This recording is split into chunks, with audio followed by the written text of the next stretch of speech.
Hello everyone, कैसे सभी लोग। Welcome back. This is your Atharva भैया, back on this channel.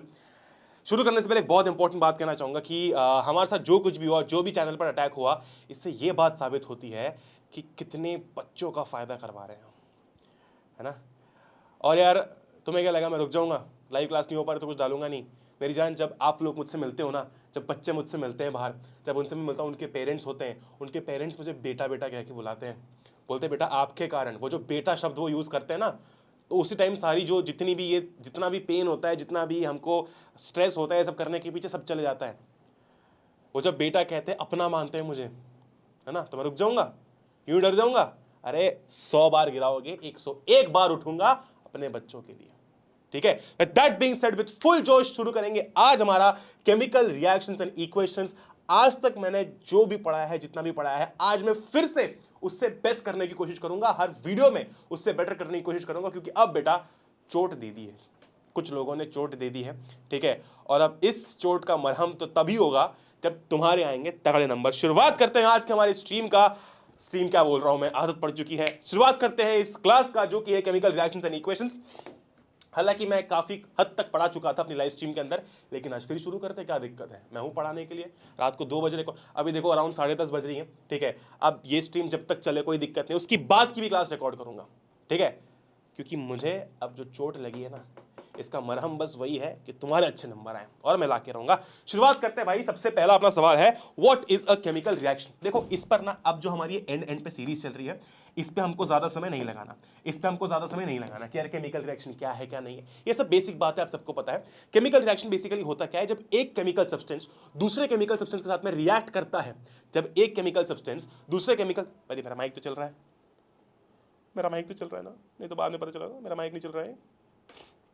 Okay. जब एक केमिकल सब्सटेंस दूसरे के साथ में रिएक्ट करता है, ठीक है, तो बनता है एक नया केमिकल सब्सटेंस। ये होती है केमिकल रिएक्शन। जैसे कि मान लो आपका एक केमिकल सब्सटेंस है ए नाम का, इसका रिएक्शन हुआ बी के साथ में, एक नया केमिकल सब्सटेंस बना जिसका नाम है C. This is known as a chemical reaction. A chemical reaction is a process in which original substance loses its nature. ये बात ध्यान रखना कि अब एक बार ये रिएक्शन हो गया, अब आप बोलो यार मुझे अब मजा नहीं आ रहा सी से, यार मुझे अब ए वापस चाहिए, प्लीज ए को वापस दे दो। बस ऐसा नहीं हो सकता। ठीक है, ऐसा नहीं हो सकता।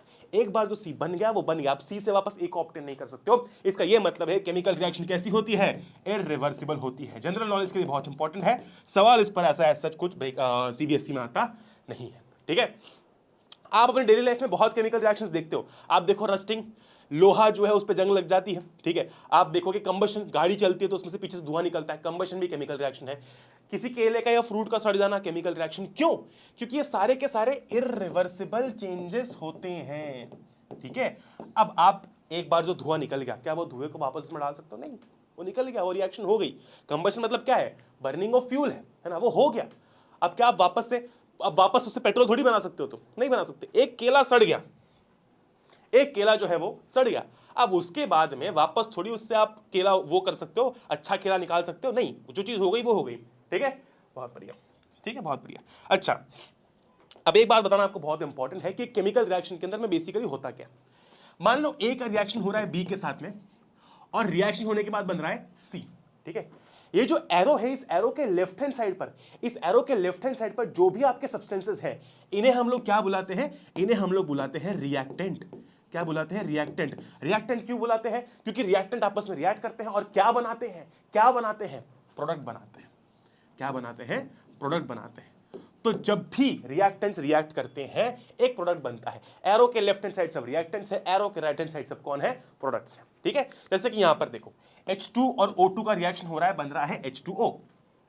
तो H2 और O2 क्या है? ये है आपका रिएक्टेंट, और H2O क्या है? प्रोडक्ट है। ये बेसिक बात आप सबको पता है, कुछ इसमें बताने लायक है नहीं।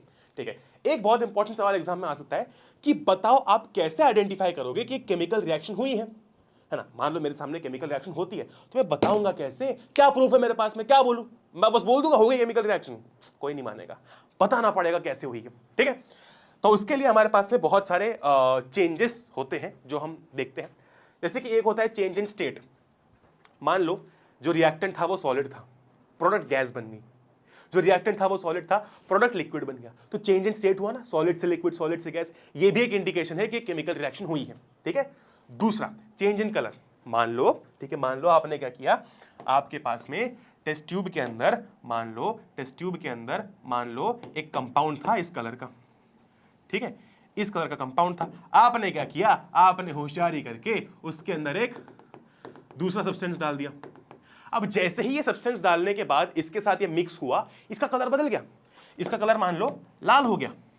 तो आप बोल सकते हो ना कि चेंज इन कलर हुआ है। चेंज इन कलर भी क्या होता है, एक इंडिकेशन होता है कि केमिकल रिएक्शन हुई है। ठीक है जी, बहुत बढ़िया, ठीक है जी, बहुत बढ़िया। फिर बात करेंगे इवोल्यूशन ऑफ गैस। मान लो कि ए और बी का रिएक्शन हुआ, ठीक है, ए और बी का रिएक्शन हुआ, बना सी और डी नाम के गैस निकल के। जैसे कि मान लो आपने देखा होगा बहुत रिएक्शंस में, बहुत सारे रिएक्शंस में क्या होता है, हाइड्रोजन गैस निकलती है, हाइड्रोजन गैस इवॉल्व होती है। तो अगर उस रिएक्शन जैसे टेस्ट ट्यूब में आपने ये डाला और मान लो यहां से गैस निकल गई, तो इवोल्यूशन ऑफ गैस भी एक इंडिकेशन है कि रिएक्शन हुई है। नेक्स्ट होता है अपना चेंज इन टेम्परेचर। मान लो ये सब्सटेंस डालने के बाद में कलर तो चेंज हुआ ही हुआ, लेकिन ये टेस्ट ट्यूब गर्म हो गया, ये टेस्ट ट्यूब क्या हो गया, गर्म हो गया, हॉट हो गया। ठीक है, इसका मतलब क्या है, change in temperature. Change in temperature भी ये बताता है कि हाँ एक केमिकल रिएक्शन हुई है। ठीक है, बहुत बढ़िया। फिर है फॉर्मेशन ऑफ प्रेसिपिटेट। इसका मतलब क्या होता है, इसका मतलब ये होता है कि मान लो आपने ये सब्सटेंस इसके अंदर डाला, ठीक है, दोनों का रिएक्शन हुआ, रिएक्शन होने के बाद में क्या हुआ कि कुछ इनसॉल्युबल सब्सटेंस, क्या बोलेंगे, इनसॉल्युबल सब्सटेंस जो है वो नीचे जमा हो गया, वो नीचे जमा हो गया। ठीक है, इसे कहा जाता है प्रेसिपिटेट। प्रेसिपिटेट कौन होता है, इंट्रोवर्ट मेरी तरह, ये ज्यादा लोगों के साथ में घुल मिल नहीं सकता, ज्यादा लोगों के साथ में घुल मिल नहीं सकता। अरे बोलो मेरी जान, साथ साथ बोलो। ठीक है, तो प्रेसिपिटेट का फॉर्मेशन जब होता है, प्रेसिपिटेट का फॉर्मेशन, प्रेसिपिटेट का होता है इनसॉल्युबल, ये घुलता मिलता नहीं है, तो ये नीचे जाके बैठ जाएगा। ठीक है, ये नीचे जाके बैठ जाएगा। ठीक है जी, बहुत बढ़िया, ये भी एक आपका इंडिकेशन होता है। अब हम बात करेंगे केमिकल इक्वेशन की। What is a chemical equation? Chemical equation is a way to represent a chemical reaction. Repeat with me, मेरे साथ रिपीट करो। केमिकल इक्वेशन, ध्यान से सुनना मेरी बात को, chemical equation is a way to represent chemical reaction, है कि नहीं? मैंने बोला कि मैग्नीशियम रिएक्ट कर रहा है ऑक्सीजन के साथ में और बना रहा है मैग्नीशियम ऑक्साइड, मैग्नीशियम रिएक्ट कर रहा है ऑक्सीजन के साथ में और बना रहा है मैग्नीशियम ऑक्साइड। अभी तो लिखूंगा कैसे, बोलूंगा थोड़ी बार बार, ठीक है, मैं लिखूंगा कैसे, बिल्कुल सही बात है। इसके लिए हम लोग इस्तेमाल करते हैं केमिकल, किसका, केमिकल लोचे का, अबे नहीं, केमिकल इक्वेशन का। ठीक है, मैंने बोला मैग्नीशियम का रिएक्शन हो रहा है ऑक्सीजन के साथ में टू फॉर्म मैग्नीशियम ऑक्साइड। ओहो क्या बात है, ये क्या है, this is a chemical equation, this is a chemical equation. तो chemical equation is a way to represent chemical reaction. Okay जी, बहुत बढ़िया, ओके जी, बहुत बढ़िया। अच्छा, एक और चीज बड़ी इंपॉर्टेंट है, ये तो मैंने आपको बात बता दी, ये तो मैंने आपको बात बता दी, कुछ और बात बताना रह गई है। क्या है वो, क्या है वो, क्या है वो, क्या हो वो, क्या है वो, क्या हो, हाँ, ये देखो, ये कुछ एग्जांपल है केमिकल रिएक्शंस के। जैसे कि मान लो CO2 का रिएक्शन हुआ H2 के साथ में और क्या बना, CH3OH, है ना, क्या बना, CH3OH बना, मेथनॉल बना। ठीक है, इसके आगे L लिखा हुआ है। अच्छा, आप देखो CO2 के आगे G लिखा हुआ है, H2 के आगे भी G लिखा हुआ है, L के आगे, इधर इसके आगे L लिखा हुआ है। इसका मतलब क्या है, ये GGSL का मतलब क्या होता है? यहां पर देखो, यहां पर इसके आगे G, इधर L, इधर AQ लिखा हुआ है, इधर G लिखा हुआ है। एक एक करके समझते हैं, ठीक है, एक एक करके समझते हैं। देखो जी, G का मतलब होता है गैस। अगर मान लो H2 के आगे G लगा है, मतलब हाइड्रोजन क्या, गैस, गैसियस फॉर्म में। ठीक है, L का मतलब है लिक्विड। जैसे कि मान लो किसी के आगे L है, मतलब वो लिक्विड फॉर्म में है, लिक्विड फॉर्म, समझ में आ रही बात? जैसे कि मर्क्यूरी है, मर्क्यूरी के आगे L लगता है क्योंकि वो लिक्विड फॉर्म में होता है। ठीक है, आप देखना मर्क्यूरी की फोटो जाके नेट पे देखोगे, वो लिक्विड फॉर्म में होती है। ठीक है, फिर होता है अपना सॉलिड। अब सॉलिड तो क्या ही बताऊं मैं, जैसे कि सॉलिड स्टेट मतलब सॉलिड स्टेट, तो जो भी सब्सटेंस आपका सॉलिड स्टेट में है उसके आगे S लगता है। ठीक है, जैसे यहां पर देखो, यहां पर देखो, यहां पर Mg के आगे मान लो मैं S लगा दूं फॉर एग्जांपल, है ना, तो मैग्नीशियम के आगे S लगा दिया, मैग्नीशियम क्या है, सॉलिड है। ठीक है, फिर बात करते हैं AQ की। AQ मतलब एक्वस और L मतलब लिक्विड। बच्चे एक्वस और लिक्विड में बहुत कंफ्यूज होते हैं। मेरी जान एक बात समझो, बहुत सिंपल सी, लिक्विड का मतलब है लिक्विड स्टेट, उसकी स्टेट लिक्विड है। एक्वस का मतलब ये होता है किसी भी पर्टिकुलर सब्सटेंस का सॉल्यूशन इन वाटर। जैसे कि मान लो आपका X है, एक सब्सटेंस है, अगर मैं इसके अंदर मतलब अगर मैं इसका पानी का सॉल्यूशन लेता हूं, अगर मैं इसमें पानी डाल देता हूं, ठीक है, अगर मैं इसका पानी का सॉल्यूशन लेता हूं तो वो बन जाता है एक्वस सॉल्यूशन। ठीक है, तो एक्वस और लिक्विड में फर्क ये है कि इसकी स्टेट ही लिक्विड होती है नेचुरली, एक्वस का मतलब ये होता है कि आप उसमें पानी मिला रहे हैं, जैसे कि मान लो रूह अफ़ज़ा, ठीक है। अब आप जब रूह अफ़ज़ा पीते हो तो रूह अफ़ज़ा बिल्कुल वैसे तो गटक नहीं जाते, मेरा बहुत फेवरेट एग्जांपल रूह अफ़ज़ा। तो रूह अफ़ज़ा के अंदर हम पानी मिक्स करते हैं, है ना, तो उसको हम एक्वस बना रहे हैं, बस ऐसे समझो, ऐसे याद रखो उसको। वैसे ही किसी भी सब्सटेंस के आगे अगर AQ लिखा है मतलब वो उसका एक्वस फॉर्म है, उस पर्टिकुलर सब्सटेंस को हमने पानी में लिया है। ओके, तो आई होप कि ये बातें क्लियर है। अब सीधा जंप करेंगे हमारे नेक्स्ट टॉपिक के ऊपर, जो कि है बैलेंसिंग अ केमिकल रिएक्शन इक्वेशन, बैलेंसिंग अ केमिकल इक्वेशन। ठीक है, देखो जी, बड़ा इंपॉर्टेंट पॉइंट है। मैंने बोला अबे यार मैग्नीशियम का रिएक्शन होता है ऑक्सीजन के साथ में, क्या बनता है, मैग्नीशियम ऑक्साइड बनता है। लेकिन भैया मैंने तो बचपन से पढ़ रखा है कि मास can neither be created nor be destroyed. यहां पर मैग्नीशियम का एक एटम है, ये रिएक्टेंट साइड है, प्रोडक्ट साइड है। टेक्निकली क्या होना चाहिए, रिएक्टेंट साइड पर और प्रोडक्ट साइड पर सारे एलिमेंट्स के जो एटम्स है वो सेम होने चाहिए। जैसे कि देखो यहां पर Mg कितना है, एक, इधर भी Mg कितना है, एक, इधर ऑक्सीजन है 2, इधर ऑक्सीजन कितना है, एक, मतलब एक ऑक्सीजन गायब हो गया। अरे तो लॉ के खिलाफ है। Law of conservation of mass क्या कहता है, मास can neither be created not be destroyed. तुम कह रहे हो कि अरे एक ऑक्सीजन तो गायब हो गया भैया, निपट गया ये तो, कहीं तो नॉट पॉसिबल। तो भैया ये गलत इक्वेशन लिखी है, हमको आज तक गलत पढ़ाया गया है। नहीं मेरी जान, नहीं मेरे बंधु, गलत नहीं लिखा है। ये इक्वेशन स्केलेटल है। क्या है, स्केलेटल है, मतलब अनबैलेंस्ड है, इसको बैलेंस करना पड़ेगा। ध्यान से देखो, Mg plus O2 forms MgO। अच्छा ध्यान से देखना, अगर मैं MgO के आगे 2 लगा दूं, सिखाऊंगा अभी तुमको कैसे करते हैं, और अगर मैं Mg के आगे भी 2 लगा दूं, अब देखो ये इक्वेशन बैलेंस हो गई। इधर भी 2 Mg, इधर भी 2 Mg, इधर भी 2 O और इधर भी 2 O। ठीक है, समझाता हूं अब आपको कैसे बैलेंसिंग की जाती है। ठीक है, एक इक्वेशन की बैलेंसिंग किस तरीके से की जाती है। ओके जी, शानदार। ये बहुत ही फेमस एग्जांपल हमारी किताब के अंदर दिया हुआ है, जो कि है Fe plus H2O forms Fe3O4 plus H2, है ना। Fe plus H2O forms Fe3O4 plus H2, दिख रहा है ना स्क्रीन में, वेरी गुड, H2। ठीक है, बहुत बढ़िया। मैंने कहा आपको बैलेंसिंग करनी है। देखो इधर एक Fe है, इधर 3 Fe है। कहां से आ गए 3 Fe? ये एरो के पास थे क्या, डंडे के पास थे क्या? नहीं। ठीक है, तो हम करेंगे बैलेंसिंग। कैसे की जाएगी बैलेंसिंग, बड़ा सिंपल है, आपको कुछ नहीं करना है। सबसे पहली स्टेप, फर्स्ट स्टेप क्या है, मेरे साथ साथ लिखते जाओ। जितने भी एलिमेंट्स हैं रिएक्शन के अंदर उन्हें नोट डाउन कर लो। Fe है तो लिख लो Fe, ठीक है, H है तो लिख लो H, O है तो लिख लो O। इसके अलावा और कोई एलिमेंट है क्या, नहीं है, बहुत बढ़िया। अब 2 साइड बनाएंगे हम, कौन सी साइड, एक है रिएक्टेंट साइड, एक है प्रोडक्ट साइड। लिख लो, एक है भैया रिएक्टेंट साइड और जी एक है मेरी प्रोडक्ट साइड, एक है मेरी प्रोडक्ट साइड। मैंने बोला भैया देखो रिएक्टेंट साइड पर Fe के कितने एटम्स है, एक, लिख लो एक। हाइड्रोजन के कितने हैं, 2, लिख लो 2। ऑक्सीजन के कितने हैं, एक, लिख लो एक। ठीक है, बहुत बढ़िया। अच्छा नहीं, एक सेकेंड, यहाँ 4H2O दिया हुआ है, यहाँ 4H2O दिया हुआ है, तो हम यहाँ पर 4 लिखेंगे।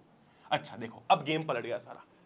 अब ध्यान से देखो, 4 इंटू 2, हाइड्रोजन के कितने एटम्स हो गए, 8 हो गए। मान लो ऐसा कभी लिखा होता है ना 4H2, तो इसके कितने एटम्स हो गए हाइड्रोजन के, 4 इंटू 2 यानी कि 8, है ना, बहुत बढ़िया। अगर ऐसा लिखा हुआ है 8O2, इसका मतलब क्या है, 8 इंटू 2 16 एटम्स हो गए। ठीक है, तो यहाँ पर क्या लिखा हुआ है 4H2O, मतलब 4 इंटू 2 8 हो गए। हाइड्रोजन कितने हो गए, हाइड्रोजन 8 हो गए। ठीक है, फुल जोश है मेरे अंदर, आज डबल जोश है, गिराने की कोशिश किया, आज डबल जोश है। ठीक है, बहुत सही। और ऑक्सीजन कितने, देखो अब मान लो ऐसा लिखा हुआ है 4H2O, तो ध्यान रखना ये 4 इससे भी मल्टीप्लाई होगा, ये 4 इससे भी मल्टीप्लाई होगा। ठीक है, तो आप ये नहीं बोलोगे ऑक्सीजन 1 है, आप बोलोगे ऑक्सीजन कितने हैं, 4 है। तो ऑक्सीजन भी कितने हैं, 4 है। ठीक है, यहाँ पर एक्चुअली इन्होंने गलत दिया हुआ है, ये देखो यहाँ पर एक्चुअली गलत चीजें दी हुई हैं। ठीक है, ठीक है, ठीक है, ठीक है। अब देखो, अभी रिएक्शन को और फर्दर लेके जाते हैं हम लोग। ठीक है, बहुत बढ़िया। यहां पर प्रोडक्ट साइड में Fe के कितने एटम्स है, 3 है, 3 है। ऑक्सीजन कितने हैं, ऑक्सीजन 4 है। ठीक है, और हाइड्रोजन कितने हैं, हाइड्रोजन 2 हैं। और रिएक्शन कराऊंगा तुमको बैलेंस, बहुत सिंपल रिएक्शन है और कराऊंगा, अच्छी महंगी से।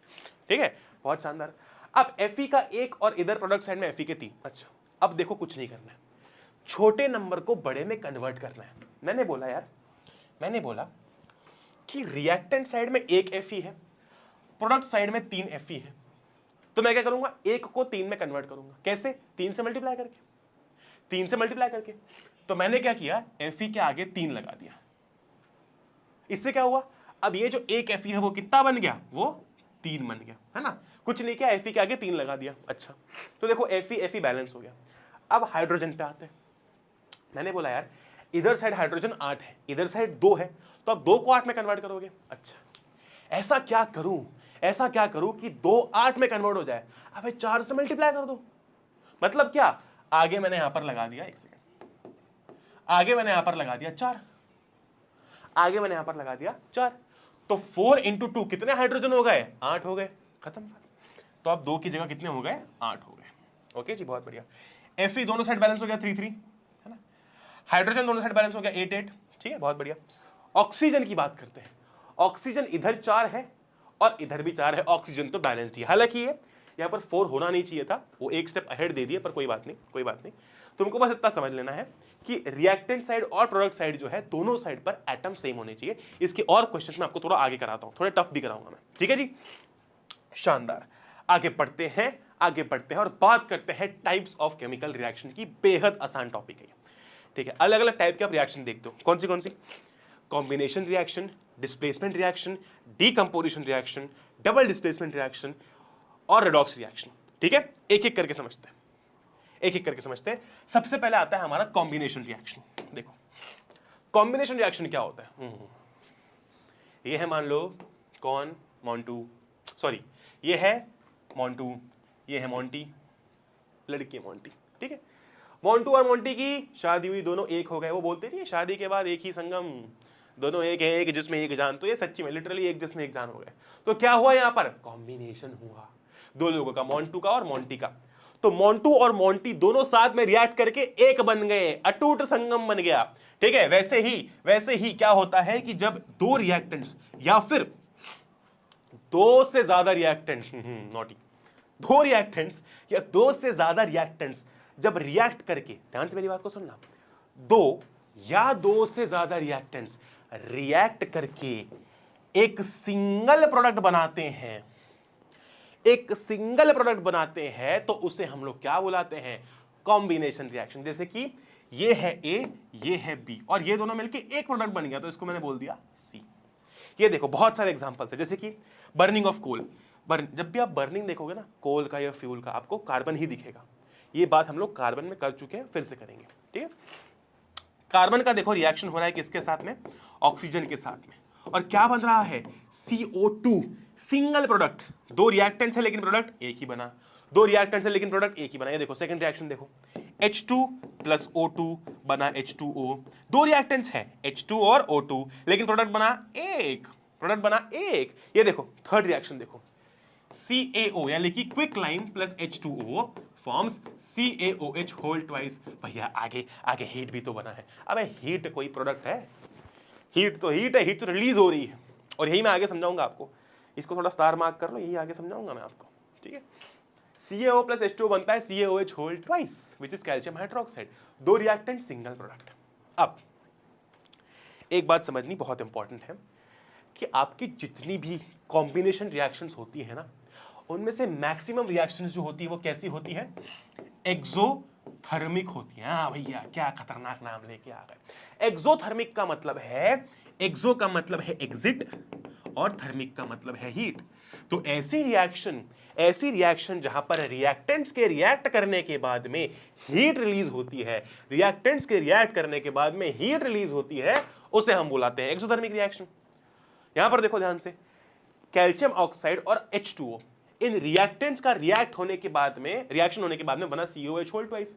ये कॉम्बिनेशन रिएक्शन है, लेकिन साथ ही साथ हीट भी रिलीज हुई मेरी जान। क्या हुआ, हीट भी रिलीज हुई, ठीक है। So your combination reactions are exothermic. ये देखो burning of natural gas, CH4 और O2 का रिएक्शन हुआ, बना CO2। पानी तो खैर बनता ही है ना, साथ में हीट रिलीज हुई, देखो है ना, हीट रिलीज हुई। ये देखो रेस्पिरेशन, इस पर सवाल आता है बहुत इंपॉर्टेंट सा। रेस्पिरेशन क्या होता है, रेस्पिरेशन एक एक्सोथर्मिक रिएक्शन होती है, ये इस पर सवाल आता है, ठीक है। अच्छा कैसे याद रखोगे, रेस्पिरेशन एक्सोथर्मिक रिएक्शन क्यों होती है। अच्छा रेस्पिरेशन होता ही क्यों है, पहले तो ये समझो। आप खाना खाते हो, खाना पचता है, खाना सेल्स तक जाता है, वहां पर रेस्पिरेशन के माध्यम से एनर्जी रिलीज होती है, जो एनर्जी हम यूज करते हैं, एनर्जी रिलीज होती है। एनर्जी रिलीज होना मतलब क्या? It is also exothermic. किसी भी चीज का हीट का रिलीज होना, एनर्जी का रिलीज होना क्या है? एक्सोथर्मिक है। तो रेस्पिरेशन में चूंकि हीट एनर्जी रिलीज हो रही है, इसलिए it is an exothermic reaction. तो ये देखो, ये क्या है? This is a exothermic reaction. ठीक है जी, बहुत बढ़िया। तो ये बात ध्यान रखना कि most of the combination reactions are exothermic. क्यों? क्योंकि इनमें हीट रिलीज होती है। ठीक है, मुझे एक छोटा सा डाउट बताना नीचे कमेंट्स में, क्या ये कॉम्बिनेशन रिएक्शन है या नहीं है? देखते हैं। ठीक है, अब आएंगे डीकंपोजिशन में। डीकंपोजिशन जस्ट उल्टा है। अब क्या हुआ? मोंटू और मोंटी में हो गई भारी लड़ाई। मोंटू, मिस्टर मोंटू और मिसेस मोंटू मोंटी, मान लो मोंटू मोंटी में हो गई भारी लड़ाई। ठीक है, जो मोंटू और मोंटी एक थे, जो मोंटू और मोंटी एक थे, अब भैया दोनों अलग अलग हो गए, तलाक हो गया, डिवोर्स हो गया। हाँ, गलत बात हो गई। ठीक है, गलत बात हो गई। एक तो मेरी तबीयत खराब हो रही बहुत भयंकर, ऊपर से एसी चल रहा है। एसी तो चलना चाहिए। देखो, स्टूडियो में अगर मैं क्लास ले रहा हूँ तो एसी तो चलेगा, चाहे मुझे कितना भी बुखार हो या सर्दी हो, बिकॉज मैं गर्मी में नहीं पढ़ा सकता। सिंपल सी बात है। जब भी हम भी मीटअप भी करेंगे ना, तब भी तुम देखोगे कि मतलब क्या बोलूँ मैं, मतलब ऐसा है कि मुझे बहुत ज़्यादा गर्मी होती है। ठीक है, खैर coming back to the point, यहां पर क्या हुआ? डिवोर्स हो रहा। डीकंपोजिशन मतलब क्या? जब एक सिंगल रिएक्टेंट दो या दो से ज्यादा टुकड़ों में बंटता है, तो वो होता है डीकंपोजिशन रिएक्शन। ठीक है, क्या होता है? It is known as decomposition reaction. ठीक है, एग्जांपल देख लेते हैं कुछ, जैसे कि FeSO4 है। अब आप एक चीज ध्यान से देखना, कॉम्बिनेशन में क्या पढ़ के आए थे? हीट रिलीज होती है। इधर देखो, FeSO4 बना आपका Fe2O3, है ना, प्लस 102 प्लस 103। अब सोचो, FeSO4 ऐसे तो बैठे बैठे टूट नहीं गा रहा है, मन कर रहा है आपसे टूटने का, बिखरने का। मैं भी कबीर सिंह हूं, टूट जाता हूं। खुद से तो टूटेगा नहीं, है ना, तोड़ना पड़ेगा, जिसके लिए हमें उसे हीट देनी पड़ती है। क्या करना पड़ता है? हीट देनी पड़ती है। तो जब आप FeSO4 को हीट दोगे तो वो बनेगा Fe2O3 plus SO2 plus SO3, यानी कि हीट देने पे वो टूटा, डिकंपोज हुआ। This is known as decomposition reaction. अच्छा भैया, ऐसी रिएक्शन जहां पर हीट रिलीज होती है वो तो एक्सोथर्मिक थी, यहां पर तो हीट एब्जॉर्ब हो रही है। ये हीट एब्जॉर्ब कर रहा है, टूट रहा है, कर रहा है, टूट रहा है, कर रहा है, टूट रहा है। तो ऐसी रिएक्शन जहां पर हीट एब्जॉर्ब होती है उसे कहा जाता है एंडोथर्मिक रिएक्शन। एंडो मतलब इन, एक्सो मतलब आउट। एंडो मतलब इन, एक्सो मतलब आउट। ठीक है जी, ये देखो, CaCO3 को आपने हीट दी, वो Ca और CO2 में टूट गया। देखो, डिवोर्स हो गया यहां पर भी। ठीक है, अब ये बात हमको समझ में आ गई कि जनरली ये these reactions are what? These reactions are endothermic. ये लाइट है ना, या फिर समझते हैं आगे, है ना। अब डीकंपोजिशन ना 2-3 टाइप के होते हैं। पहला जो हमने पढ़ा वो है थर्मल डीकंपोजिशन, जहां पर आप हीट प्रोवाइड कर रहे हो। दूसरा होता है इलेक्ट्रोलिटिक, जहां पर आप इलेक्ट्रिसिटी से डीकंपोजिशन करा रहे हो। देखो ध्यान से, H2O, इलेक्ट्रोलिसिस ऑफ वाटर, सबको पता है, बहुत ही फेमस है। H2O यानी कि H2, अब लिखना क्या है, लिखा हुआ है, इसका जब आप इलेक्ट्रोलिसिस कराते हो, इसमें जब आप इलेक्ट्रिक करंट पास कराते हो तो बनता है H2 प्लस O2। मतलब क्या हो रहा है? डीकंपोजिशन हो रहा है, लेकिन किससे? किससे? इलेक्ट्रिसिटी की मदद से। So this is electrolytic decomposition. ये देखो, फोटोलाइटिक डीकंपोजिशन मतलब क्या? लाइट की मदद से डीकंपोजिशन हो रहा है। ध्यान से देखो, ये बहुत इंपॉर्टेंट एग्जांपल है, इस पर सवाल आता है। बताओ, ब्लैक एंड व्हाइट फोटोग्राफी में कौन सी रिएक्शन इस्तेमाल होती है? ये रिएक्शन इस्तेमाल होती है दोनों। ठीक है, ब्लैक एंड व्हाइट फोटोग्राफी में कौन सी रिएक्शन इस्तेमाल होती है? ये होती है। ठीक है, बहुत बढ़िया। यहां पर देखो, अभी तक क्या देखा हमने? पहले तो थर्मल डीकंपोजिशन, हीट की मदद से टूटे, फिर इलेक्ट्रोलिटिक, इलेक्ट्रिसिटी की मदद से टूटे, फिर फोटोलिटिक, लाइट की मदद से टूटे। देखो यहां पर लाइट, सनलाइट प्रोवाइड की तो टूट गए ना। फिर उसके बाद में, अच्छा एंडोथर्मिक तो हमने समझ लिया। अब एंडोथर्मिक को सही से समझते हैं। ठीक है, एंडोथर्मिक का मतलब ये होता है the reaction which requires energy in the form of heat, light or electricity to break is known as endothermic। तो अब एंडोथर्मिक की हमारी जो डेफिनेशन है वो पूरी होती है। ठीक है, एंडोथर्मिक रिएक्शन का मतलब ये होता है जब रिएक्टेंट्स टूटते तो हैं, लेकिन कैसे टूटते हैं? या तो सनलाइट, या तो इलेक्ट्रिसिटी, या तो हीट की मदद से। ठीक है, तब हम उन्हें बुलाते हैं एंडोथर्मिक रिएक्शंस। ठीक है जी, तो आई होप ये बात क्लियर हो गई। डीकंपोजिशन का मतलब क्या है? रिएक्टेंट्स का टूटना, एक रिएक्टेंट का टूटना मल्टीपल प्रोडक्ट्स में। ठीक है। अब डीकंपोजिशन बहुत टाइप के हो सकते हैं, इलेक्ट्रोलिटिक, थर्मल, फोटोलिटिक एंड आखिरी कौन सा पढ़ा हमने, हाँ इलेक्ट्रोलिटिक, फोटोलिटिक एंड थर्मल, ठीक है। अब ये 3 टाइप के डीकंपोजिशन है। फिर हमने समझा एंडोथर्मिक क्या होता है। एंडोथर्मिक का मतलब ये होता है ऐसी रिएक्शन जिसके अंदर हीट, लाइट या इलेक्ट्रिसिटी को, इन शॉर्ट एनर्जी को एब्जॉर्ब करके रिएक्टेंट्स को तोड़ा जा रहा है, उसे हम लोग कहते हैं एंडोथर्मिक। तो ये भी एंडोथर्मिक है बिकॉज यहां पर सनलाइट इस्तेमाल हो रही है, ये भी एंडोथर्मिक है, ये भी एंडोथर्मिक है। So all these reactions are endothermic as well as decomposition reactions, ठीक है। आगे चलते हैं, ये देखो अलग अलग एग्जांपल्स हैं। अब हम बात करेंगे डिस्प्लेसमेंट रिएक्शन की। डिस्प्लेसमेंट का बहुत सिंपल सा यार, मैंने तुमको बहुत बार समझा रखा है, ठीक है। डिस्प्लेसमेंट रिएक्शन में क्या होता है, जैसे कि पहले शिजुका और नोबिता साथ में थे, ठीक है। उसके बाद यहां पर सामने आया डेगिसुगी, शिजुका निकली क्या, गोल्ड डिगर। शिजुका ने देखा यार डेगिसुगी के पास में ना बहुत पैसा है, उसके पास होता है पैसा शायद, मुझे याद नहीं है, इंटेलिजेंट भी बहुत है, आगे जाके बहुत कमाएगा, मेरे सारे खर्चे उठाएगा। एक काम करती हूँ, डेगिसुगी के साथ में भाग जाती हूँ। एक तो डेगिसुगी का नाम ऐसा है कि थोड़ा भी उल्टा सीधा बोल दो तो मुंह से गाली निकल जाए ठीक है। तो ये देखो नोबिता बेचारा अकेला हो गया, शिजुका ने नोबिता को छोड़ दिया और डेगिसुगी के साथ में भाग गई। तो यहां पर क्या हुआ, पार्टनर भाग गया, एक रिएक्टेंट का पार्टनर भाग गया किसी और के साथ में, ये होता है डिस्प्लेसमेंट रिएक्शन, ठीक है।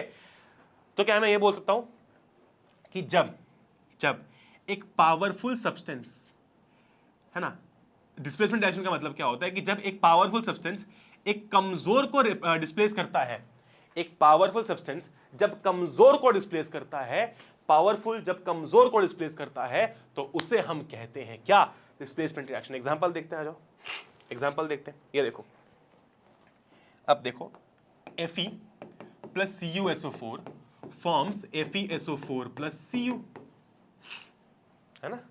यहां पर क्या हुआ, Fe प्लस CuSO4 बेचारा अपना शांति से बैठा हुआ था, लेकिन फिर आया Fe ने बोला कि सुन बेटा मैं हूं तेरे से ज्यादा ताकतवर, ठीक है, तो चुपचाप अपनी गद्दी हटा और निकल यहां से, मतलब अपनी गद्दी पे से हट जा। पहले भी ऐसे होता था, जो ताकतवर राजा होता था वो कमजोर राजा को उसकी गद्दी पे से उठा के फेंक देता था कि चल यहां से निकल, मैं राज करूंगा अब, ठीक है। यहां पर भी वैसे ही होता है कि CuSO4 ये पूरा साम्राज्य है, Cu उसमें राजा है, ठीक है। Fe नाम का राजा आता है और Cu को भगा देता है, अपनी गद्दी से उठा देता है और खुद आके बैठ जाता है। क्यों, क्योंकि Fe ज्यादा ताकतवर था। अच्छा एक और एग्जांपल देखते हैं, जिंक और CuSO4 का, जिंक प्लस CuSO4 का, ये बना अपना ZnSO4 प्लस Cu। क्या बना, ZnSO4 प्लस Cu। अच्छा ये Cu है ही फुद्दू, Cu है ही बिल्कुल खत्म, क्योंकि देखो जिंक भी इसको डिस्प्लेस कर दिया, यहां पर CuSO4 था, तो रिएक्शन के बाद देखो क्या हुआ, जिंक ने Cu को हटा दिया अपनी जगह पे से और खुद आके बैठ गया। अच्छा अब देखो यार, ये बात तो हमको पता है कार्टून देख के कि डेगिसुगी ज्यादा समझदार है, होशियार है, अमीर है, लेकिन कोई देख के कैसे बोल सकता है कि Cu कमजोर है Fe स्ट्रांग है, या फिर यहां पर Cu कमजोर है जिंक स्ट्रांग है, कैसे भैया, आपने बोल कैसे दिया, कुछ तो मैट्रिक होगा ना, कुछ तो मैट्रिक होगा, कुछ आपने दिमाग लगाया होगा कि यार हाँ इस कारण से डिस्प्लेस कर सकता। मैं तो ऐसा तो मैं कुछ भी बोल दूं, कोई भी किसी को डिस्प्लेस कर दे। इसके लिए हमारे पास में होती है एक बहुत ही प्यारी सी रिएक्टिविटी सीरीज, इस आपने पढ़ रखी है वैसे तो। इस रिएक्टिविटी सीरीज में क्या होता है कि जैसे जैसे आप डाउन द रिएक्टिविटी सीरीज जाते हो, रिएक्टिविटी घटती जाती है, कम होती जाती है, ठीक है, कम होती जाती है। इसका मतलब क्या है, इसका मतलब ये है मेरी जान, इसका मतलब ये है कि सोडियम कैल्शियम के मुकाबले ज्यादा रिएक्टिव है ना। अगर मैं कैल्शियम और जिंक की बात करता हूं तो कैल्शियम जिंक से ज्यादा रिएक्टिव है। मतलब अगर ऐसी कोई रिएक्शन है जिसमें कैल्शियम और जिंक साथ में है तो कैल्शियम जिंक को डिस्प्लेस कर सकता है, जो ऊपर है वो ज्यादा रिएक्टिव है। अब देखो अभी जो हमारी दोनों रिएक्शंस हुई उसमें देखो ध्यान से, Cu यहां पर है, एक रिएक्शन क्या थी, Zn प्लस CuSO4 है ना। Cu को Zn ने डिस्प्लेस कर दिया, हटा दिया अपनी जगह पे से। इसका मतलब क्या है, इसका मतलब यह है कि जिंक को ज्यादा रिएक्टिव होना चाहिए, मतलब जिंक को ऊपर होना चाहिए। बहुत बढ़िया, यहां पर है जिंक Cu से ऊपर है, यानी कि जिंक Cu से ज्यादा रिएक्टिव है तो वो उसको डिस्प्लेस कर सकता है। Fe देखो, Fe भी Cu से ऊपर है तो Fe भी डिस्प्लेस कर सकता है। तो जो रिएक्टिविटी सीरीज में ऊपर है वो नीचे वाले एलिमेंट को डिस्प्लेस कर सकता है, ये होती है डिस्प्लेसमेंट रिएक्शन। आगे चलेंगे, बात करेंगे डबल डिस्प्लेसमेंट। इसमें होता है अक्षय कुमार वाला मीम, कौन सा वाला, डबल डिस्प्लेसमेंट में क्या होता है, पार्टनर्स का एक्सचेंज होता है। यहां पर देखो ये है इसके साथ और ये है इसके साथ। ये एक बहुत ही फेमस कार्टून आता था, तुम लोग शायद तुमको नहीं पता होगा, तुम्हारी जनरेशन में तो क्या, हमारी जनरेशन में भी वो कार्टून बंद हो गया था, विच वॉज स्कूबी डू। ये बहुत प्यारा कार्टून है, अगर कभी आपको टाइम मिले पढ़ाई से तो स्कूबी डू अगर यूट्यूब पे है तो देखना। स्कूबी डू नाम का एक बहुत प्यारा कार्टून आता था, उसमें क्या होता था कि ऐसे लोग, मतलब जो विलन्स होते थे वो भूत बन के आते थे और किसी एक जगह को, है ना, जगह पे कब्जा कर लेते थे या लोगों को डराते थे। फिर ये लोग जाते थे और उस भूत का पर्दाफाश करते थे, मतलब एक काइंड ऑफ घोस्ट हंटर्स थे एक तरीके से, ठीक है। इतनी प्यारी, इतना प्यारा कार्टून था ना वो, मैं इतना बड़ा फैन था। और शायद स्कूबी डू सुबह आता था तो मैं रोज उठ के देखता था, मैं बहुत बड़ा फैन था। ये है basically Scooby Doo dog. Actually यहाँ पर एक डॉग भी होता है, वो होता है स्कूबी डू, ठीक है। इनके नाम तो मैं भूल गया। खैर, कमिंग बैक, एक डबल डिस्प्लेसमेंट रिएक्शन में क्या होता है, पार्टनर्स का सिंपली एक्सचेंज हो रहा है, ठीक है। जैसे कि ध्यान से देखो, ए और बी का रिएक्शन हो रहा है, ए बी का रिएक्शन हो रहा है सी डी के साथ में, ठीक है। ए बी का रिएक्शन हो रहा है सी डी के साथ में, ठीक है। तो ध्यान से देखना क्या होगा, ये जो ए है ये चले जाएगा डी के साथ में, ठीक है, और ये जो सी है वो चले जाएगा बी के साथ में। तो ये कुछ ऐसा बनेगा, ठीक है। ध्यान से देखो, पार्टनर्स का एक्सचेंज हुआ, ए बी और सी डी का रिएक्शन हुआ, ए चले गया डी के साथ में, सी चले गया बी के साथ में। एग्जांपल लेता हूं, बिना एग्जांपल की कोई चीज समझ में आती है क्या अपने को? नहीं आती। एग्जांपल देखो, एग्जांपल है Na2SO4 प्लस BaCl।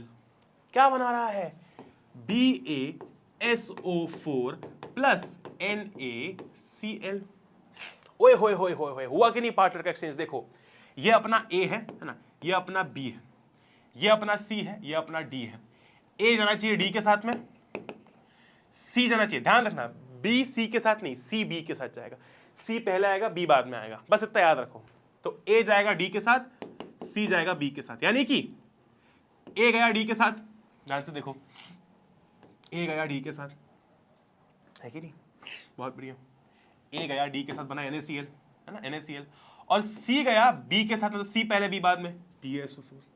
ये रहा C, ये रहा B, ये रहा A, ये रहा D, ठीक है। तो यहां पर क्या हो रहा है, पार्टनर्स का एक्सचेंज हो रहा है डबल डिस्प्लेसमेंट रिएक्शन में। एक और एग्जांपल देखो, एक और एग्जांपल देखो, एक और एग्जांपल देखो, ये देखो, यहीं पर लिखता हूं, PbNO3 whole twice plus Ki potassium iodide forms. अब देखो, ये है A, ये है B, ये है C, ये है D। इसका मतलब Pb जो है वो जाएगा D के साथ में, लिख देता हूं A B C D। A जाएगा D के साथ, मतलब ये हो जाएगा PbI, ठीक है, बहुत बढ़िया। और C जाएगा B के साथ, मतलब KNO3, ठीक है जी। ये होता है डबल डिस्प्लेसमेंट रिएक्शन कि यहां पर पार्टनर्स का एक्सचेंज होता है। एक बार थोड़ा अगर आपको समझ नहीं आया तो रिवाइंड करके देख लेना, हल्का सा ट्रिकी है पर बहुत ईजी है, ठीक है। ओके जी, आगे। अच्छा, एक और चीज बहुत इंपॉर्टेंट है, इसमें बहुत सारे बच्चों को कंफ्यूजन होता है, आज तक स्कूलों में भी पता नहीं, और या फिर क्यों नहीं बताई गई ये चीज। डबल डिस्प्लेसमेंट रिएक्शंस जो होती है ना, उनमें से कुछ आप देखोगे, यहां पर, ठीक है, यहां पर बेसिकली BaSO4 के आगे एक एरो बनना चाहिए। यहां पर आप देखो, PbI2 के आगे एक एरो बना हुआ है। ये एरो क्या दर्शा रहा है? स्टार्टिंग में हमने पढ़ा था कि अगर प्रेसिपिटेट का फॉर्मेशन होता है तो वो एक केमिकल रिएक्शन होती है। यहां पर देखो क्या हो रहा है, BaSO4 के आगे एरो लगा है, क्यों? क्योंकि ये जो BaSO4 है ना, इसकी व्हाइट PPT यानी कि इसका व्हाइट प्रेसिपिटेट जम जाता है नीचे, इसका व्हाइट प्रेसिपिटेट नीचे जम जाता है, ठीक है। तो ऐसी रिएक्शन जिसके अंदर प्रेसिपिटेट फॉर्म होता है, आप उस रिएक्शन को प्रेसिपिटेशन रिएक्शन भी कह सकते हैं। समझना बात को ध्यान से, आप ऐसी रिएक्शन को प्रेसिपिटेशन रिएक्शन भी कह सकते हैं जिसमें क्या होता है कि प्रेसिपिटेट फॉर्म होता है। यहां पर देखो आप, PbNO3 और Ki का रिएक्शन बना PbI2 KNO3। यहां पर भी PbI के आगे एरो है, क्यों? क्योंकि PbI2 का एक येलो कलर का, ठीक है, क्या बन रहा है, लेड आयोडाइड का येलो कलर का एक PPT बन रहा है। PPT मतलब ये PPT नहीं, प्रेसिपिटेट जो इनसॉल्युबल होता है, ठीक है। सो ये दोनों रिएक्शंस डबल डिस्प्लेसमेंट भी है, और चूंकि इनमें प्रेसिपिटेट बन रहा है तो प्रेसिपिटेशन रिएक्शन भी है। अब बहुत सारे बच्चों को ये लगता है कि all double displacement reactions are precipitation reaction, कि सारी जो आपकी डबल डिस्प्लेसमेंट रिएक्शंस होती है वो प्रेसिपिटेशन रिएक्शन होती है, लेकिन ऐसा नहीं होता। All precipitation reactions are double displacement. उल्टा होता है, अगर कोई रिएक्शन प्रेसिपिटेशन रिएक्शन है तो वो डबल डिस्प्लेसमेंट रिएक्शन होगी, लेकिन ये जरूरी नहीं है कि ऐसी रिएक्शन जो डबल डिस्प्लेसमेंट है वो प्रेसिपिटेशन रिएक्शन भी हो। जैसे कि ये देखो, ये रिएक्शन, ये क्या है, ये रिएक्शन प्रेसिपिटेशन रिएक्शन है ना, तो आप बोल सकते हो कि ये डबल डिस्प्लेसमेंट भी है। लेकिन ये देखो, ये रिएक्शन एक डबल डिस्प्लेसमेंट रिएक्शन है, लेकिन इसमें कोई प्रेसिपिटेट फॉर्म नहीं हो रहा। इसका मतलब क्या है कि all double displacement, all precipitation reactions are double displacement. ये प्रेसिपिटेशन भी है और डबल डिस्प्लेसमेंट भी है, लेकिन ये सिर्फ और सिर्फ डबल डिस्प्लेसमेंट है, ये प्रेसिपिटेशन नहीं है। इसका मतलब क्या, all precipitation reaction are double displacement reactions, but all double displacement reactions are not precipitation reactions. ठीक है, क्लियर है बात, ध्यान रखना है इस बात को।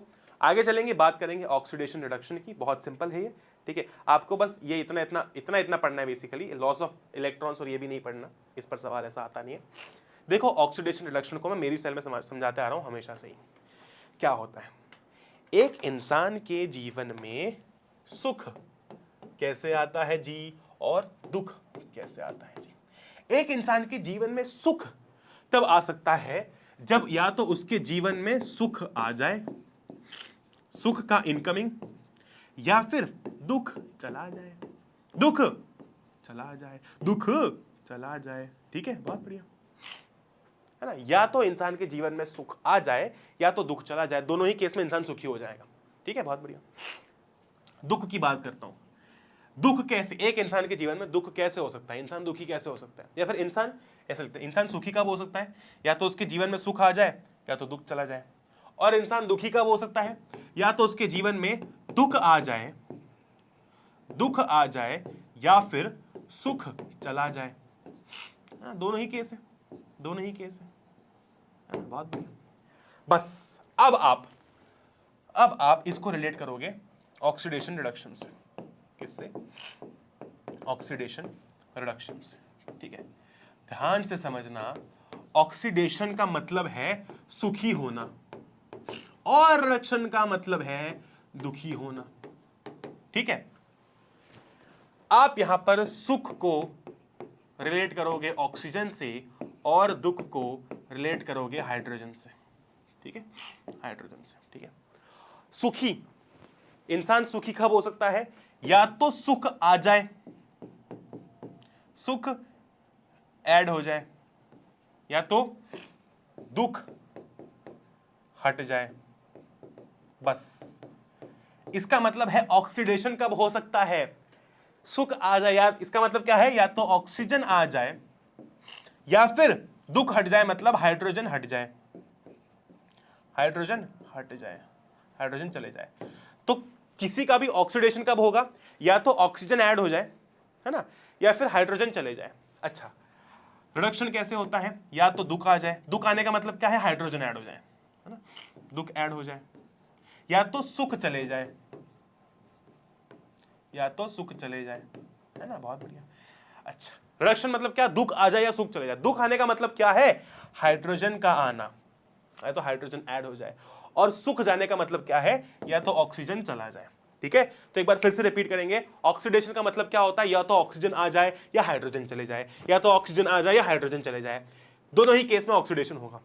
रिडक्शन का मतलब क्या है, या तो हाइड्रोजन आ जाए या तो ऑक्सीजन चले जाए। ठीक है, या तो हाइड्रोजन आ जाए या तो ऑक्सीजन चले जाए। ठीक है, एक इंसान सुखी कब होगा, जब सुख आ जाए या फिर दुख चले जाए। ऑक्सीडेशन कब होगा, जब ऑक्सीजन आ जाए या हाइड्रोजन चले जाए। एक इंसान दुखी कब होगा, या तो दुख आ जाए या तो सुख चले जाए। रिडक्शन कब होगा, या तो हाइड्रोजन आ जाए या तो ऑक्सीजन चले जाए। ठीक है जी, एक्सीलेंट, बहुत इंपॉर्टेंट बात कही अभी मैंने। अब देखो ऑक्सीडेशन का एग्जांपल देखते हैं, बहुत सिंपल है। Cu में आपने ऑक्सीजन ऐड करके इसको CuO बना दिया जी।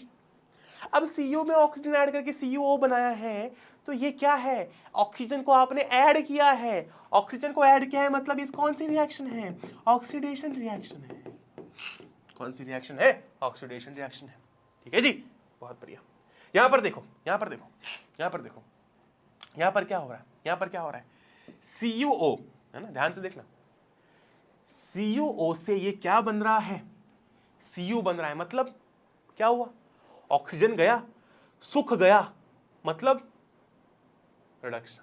ठीक है, तो ये जो CuO से Cu बना है, this is what, this is reduction, this is what, this is reduction. ठीक है, अच्छा अभी तुमको समझाता हूं, ध्यान से समझो। ये रिएक्शन में सिर्फ और सिर्फ रिडक्शन नहीं हो रहा, इस रिएक्शन को हम लोग बुलाते हैं रेडॉक्स रिएक्शन। क्या बुलाते हैं? रेडॉक्स रिएक्शन बुलाते हैं। ऐसी रिएक्शन जिसके अंदर रिडक्शन और ऑक्सीडेशन दोनों होता है, जिसमें रिडक्शन और ऑक्सीडेशन दोनों होता है, उसे हम बुलाते हैं रेडॉक्स रिएक्शन। अच्छा जी, रिएक्शन को सही से लिखते हैं, CuO plus H2 forms Cu plus H2O। अरे ध्यान से देखो, CuO से ये Cu बन गया, मतलब इसका हो गया रिडक्शन। क्या हो गया? रिडक्शन। ठीक है, H2 से, हाइड्रोजन से ये H2O हो गया, यानी कि क्या हो गया? H2 से H2O बन गया ना, पहले इसके पास ऑक्सीजन नहीं था, अब ऑक्सीजन आ गया, मतलब ऑक्सीडेशन हो गया, तो इसका हो गया ऑक्सीडेशन। अरे एक ही रिएक्शन में रिडक्शन भी हुआ, ऑक्सीडेशन भी हुआ, ऐसी रिएक्शन में को मैं क्या बोलूंगा? रिडॉक्स रिएक्शन बोलूंगा। क्या बोलूंगा? रिडॉक्स रिएक्शन बोलूंगा। ठीक है, अब आपने ये समझ लिया कि इसका रिडक्शन हुआ है क्योंकि इसका ऑक्सीजन चले गए, है ना। अगर मान लो ऐसा होता कि इसमें हाइड्रोजन आ जाता तो भी वो रिडक्शन ही होता। ठीक है, और इसका ऑक्सीडेशन हुआ है क्योंकि इसमें ऑक्सीजन ऐड हुआ है। अच्छा, अब एक और दो टर्म्स आपको सीखनी है, वो है रेड्यूसिंग एजेंट एंड वो है ऑक्सीडाइजिंग एजेंट। ठीक है जी, बहुत बढ़िया। इसमें मैक्सिमम बच्चे गलती करते हैं मेरी जान, मैक्सिमम बच्चे। आपको वो गलती नहीं करनी है। क्या? उल्टा होता है, हमेशा उल्टा होता है।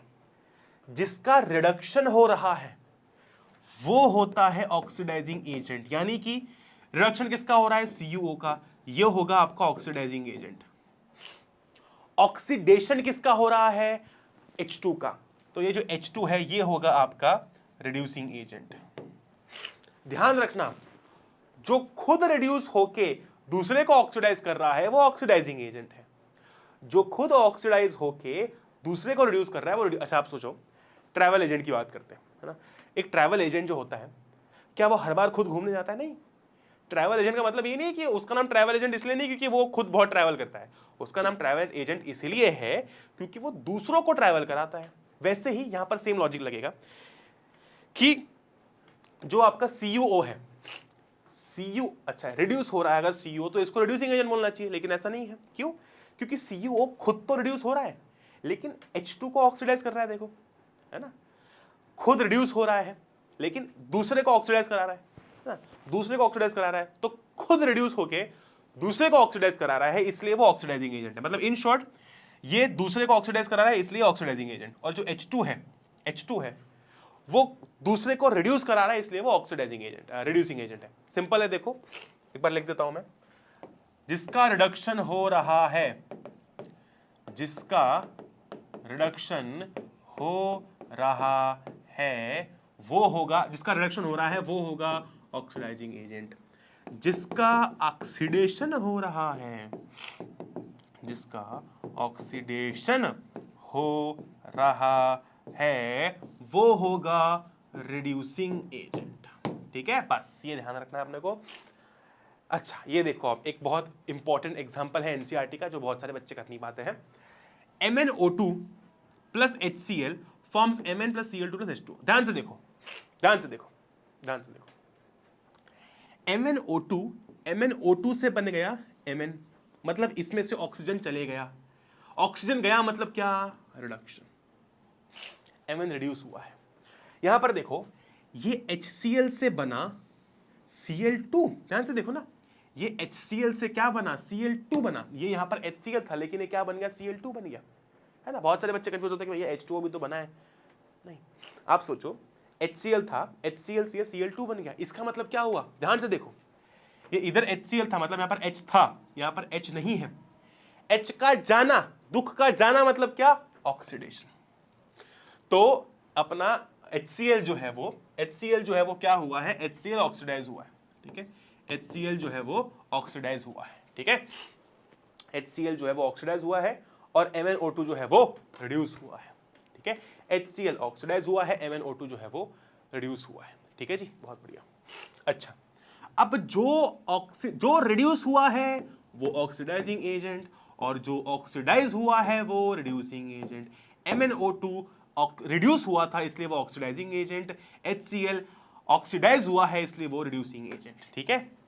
ये देखो एक और एग्जांपल है हमारे पास में, क्या, Fe2O3 plus CO forms Fe plus CO2। Fe2O3 से बन गया Fe, ऑक्सीजन चले गया, मतलब दिस इज रिड्यूस्ड, रिडक्शन। और CO से CO2 बन गया, यहां पर पहले सिंगल O था, अब डबल O हो गया, मतलब एक और ऑक्सीजन आ गया, तो CO से क्या हो गया, CO2 हो गया, तो ये हो गया अपना ऑक्सीडेशन। अब आप मुझे नीचे कमेंट्स में बताएंगे, हुडी क्वेश्चन है ये ना, एक हुडी क्वेश्चन पहले दे देता हूं मैं आपको, कि बताओ इसमें ऑक्सीडाइजिंग एजेंट और रिड्यूसिंग एजेंट कौन से होंगे, ठीक है, एक्सीलेंट। अब हम बात करते हैं कि ऑक्सीडेशन की बात तो हमने समझ ली, लेकिन इस ऑक्सीडेशन का रियल लाइफ में क्या इस्तेमाल होता है, इस्तेमाल तो नहीं, खैर नुकसान क्या होता है, ठीक है, इफेक्ट क्या होता है, इसमें हम पहले पढ़ते हैं कोरोजन। देखो कोरोजन का सिंपल सा मतलब क्या है, बहुत बेसिक चीज है, बहुत फालतू चीज है। कोरोजन में यह होता है कि अगर मान लो कोई भी मेटल है अपना, आयरन है मान लो, या सिल्वर है मान लो, या कॉपर है, ठीक है, अगर एयर, मॉइस्चर या पानी के कारण अगर ये मेटल्स की क्वालिटी डिटोरिएट होती है, खराब होती है, तो इसे हम लोग बोलते हैं कोरोजन। जैसे आपने देखा होगा रस्टिंग ऑफ आयरन, सबने देखा है, आयरन में जब जंग लग जाती है, जब उसके ऊपर, फोटो है क्या आगे, ये देखो, जब जंग लग जाती है, ठीक है, जब जंग लग जाती है आयरन के ऊपर, तो वो कुछ ऐसा दिखता है, उसके ऊपर एक ब्राउनी फ्लेकी सब्सटेंस आ जाता है, दिस इज रस्टिंग। ये क्यों हो रहा है, मॉइस्चर के कारण, हवा के कारण, तो ये यहां पर कहीं ना कहीं ऑक्सीडेशन हो रहा है, ठीक है। बात करते हैं कॉपर की, तो कॉपर पर जब ऐसी ग्रीन कोटिंग बन जाती है, इसका मतलब क्या है, कॉपर भी करोड़ हो गया है, खराब हो गया है, इसका भी ऑक्सीडेशन हो गया है, ठीक है, बहुत बढ़िया, है ना, बहुत बढ़िया। और बात करते हैं सिल्वर की, जैसे कि मेरे पास में एक सिल्वर चेन थी, है ना, वो सिल्वर चेन जो थी जब मैं लाया था तब तो बिल्कुल सिल्वर कलर की थी, बिल्कुल प्रॉपर शाइनी थी, लेकिन थोड़े टाइम बाद में क्या हुआ कि वो ब्लैक पड़ गई। जैसे कि ये देखो सिल्वर का स्पून है, ऐसा था, अब ब्लैक पड़ गया, क्यों, क्योंकि ऑक्सीडाइज होने के कारण, मतलब रिएक्शन होने के कारण एटमॉस्फेरिक इससे ये जो आपका सिल्वर है वो कोरोड हो जाता है। मतलब इन शॉर्ट ये है कि मेटल्स के कोरोजन का मतलब ये होता है, it is a process in which metals are deteriorated by action of air, moisture और केमिकल्स, ठीक है। एक आपको स्क्रीन के ऊपर ना, स्क्रीन के ऊपर आपको इन तीनों की ही रिएक्शन की फोटो दिख रही होगी, उसे ध्यान से अपनी कॉपी में नोट डाउन कर लेना, ठीक है। कॉपर का कोरोजन कैसे होता है, सिल्वर का कैसे होता है, और आयरन का कैसे होता है, बहुत इंपॉर्टेंट है, इस पर सवाल आता है। और आपको अगर रिएक्शन पता है, जैसे कि इसके केस में बेसिक कॉपर कार्बोनेट बनता है, ठीक है, तो वो रिएक्शन अगर आपको पता है ना, तो आपका एग्जामिनर बिल्कुल इंप्रेस हो जाएगा, ठीक है। तो बस ये ध्यान रखना अपने को, कोरोजन क्या होता है भाई, कुछ नहीं है, मेटल्स की क्वालिटी खराब हो जाना। अच्छा, अब बात ऐसी है कि क्या कोरोजन हार्मफुल है, ऐसा भी सवाल आता है कि इज कोरोजन हार्मफुल, ये भी सवाल आता है, कोरोजन इज हार्मफुल क्यों। मान लो कि हमारे घर में लेटस से कि हमारे घर में नहीं, चलो ब्रिज की बात करते हैं, ब्रिज तो भाई सरिये वरिये लगे, उसके अंदर आयरन वायरन सब कुछ है, ठीक है। अगर कल को उठ के वहां पर रस्टिंग हो जाती है, तो ब्रिज का जो स्ट्रक्चर है वो खोखला हो जाएगा, वो तो कमजोर पड़ जाएगा भाई। जब भी आयरन या कोई भी मेटल करोड़ होता है, जब उसकी क्वालिटी खराब होती है, तब वो खराब होता है ना, मतलब उसकी क्वालिटी खराब है, वो कभी भी टूट फूट सकता है ना। तो अगर मान लो ऐसे ही ब्रिज में कभी मेटल करोड़ हो गया, खराब हो गया, जंग लग गई, तो ब्रिज को खतरा है, ब्रिज कभी भी कोलैप्स कर सकता है। अगर बिल्डिंग में मान लो मेटल खराब हो गया, मेटल करोड़ हो गया, तो बिल्डिंग धंस सकती है, ठीक है ना। तो ये सब चीजें हैं बड़ी इंपॉर्टेंट सी, आपको ध्यान रखनी है ना। अच्छा हाँ, प्रिवेंशन ऑफ रस्टिंग, प्रिवेंट कैसे किया जाता है, रस्टिंग हुई तो है ना, रस्टिंग क्या है आप ध्यान रखना, सॉरी कोरोजन हुआ तो है, कोरोजन कब पढ़ा आपने, कोरोजन पढ़ा आपने आफ्टर ऑक्सीडेशन, मतलब रिडॉक्स रिएक्शन, ठीक है। तो corrosion is real life application of oxidation, इस प्रकार से ऑक्सीडेशन होता है और जो मेटल्स है वो खराब होते हैं, ठीक है। प्रिवेंट कैसे किया जा सकता है, बहुत सारे टेक्निक्स हैं, पेंट कर दो, मेटल को पेंट कर दोगे तो रस्टिंग को प्रिवेंट किया जा सकता है ना, कोरोजन को प्रिवेंट किया जा सकता है। ऑयलिंग या ग्रीजिंग कर दो, आपने देखा होगा।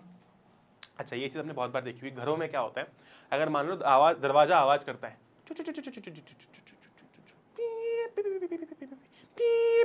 ऐसे जब आवाज करता है, तो आप क्या करते हो, या फिर मम्मी क्या करती है, पापा क्या करते हैं, वहां पर तेल डाल देते हैं, तेल छोड़ देते हैं, क्यों, ताकि वो स्मूथली काम करने लगे। ठीक है, तो वैसे ही ऑयलिंग या ग्रीजिंग की मदद से भी रस्टिंग को प्रिवेंट किया जा सकता है।